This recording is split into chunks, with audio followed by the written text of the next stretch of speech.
One of the biggest lies of the devil is that you can keep doing self-destructive things that give you temporary pleasure because, after all, we all got to die of something. On the surface, that sounds good if you can't overcome an addiction or a habit, but in reality, there's far more implications than just we all got to die of something.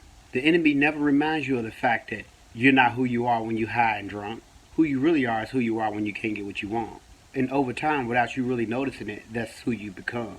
And the more you become this way, is the more time you got to spend to cover it up, to cover up who you really are. The more you got to lie, cheat, and steal to project this appearance of stability and maturity. But behind the scenes, things ain't really under control. The more you got to lie to your spouse about where you're going or where you've been, the devil never tells you that he's really seducing you into hell. Because the more devices that you hook to, the more impulsive you become. And the more likely you'll fall into temptation to sin while you own these devices.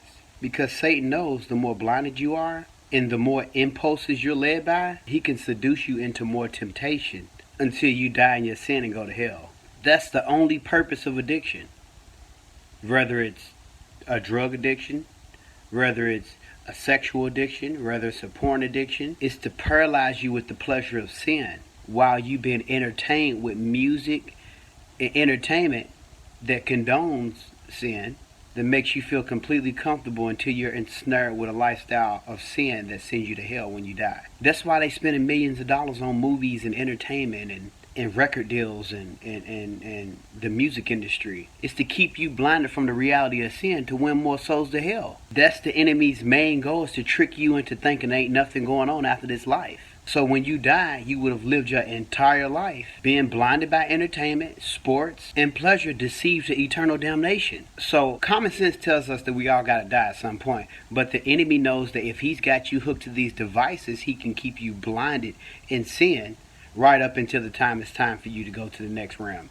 Why do you think major music artists promote drugs like weed and alcohol and strong drink, like a school promotes notebooks or pencils? It's so that you can get hooked onto these devices, force-fed entertainment and sports, and then die in your sin. That's the entire purpose of Christian jokes in the mainstream entertainment industry. Is to make you think that it's just a joke. It's to make you think that it's just satire. But in reality, it's hiding the truth in plain sight while making a mockery out of human stupidity.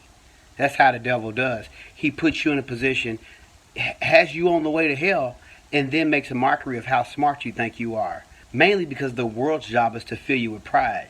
So much so that you don't even think you even have an enemy. Pride about how smart you think you are, how intelligent you think you are, and how brilliant you think you are. Low key. So you go to college, and then they further indoctrinate you with science and evolution theory, making you think that Jesus is a fairy tale. Then the devil uses that same pride to deceive you. That's why the Bible says, thinking they were wise became fools.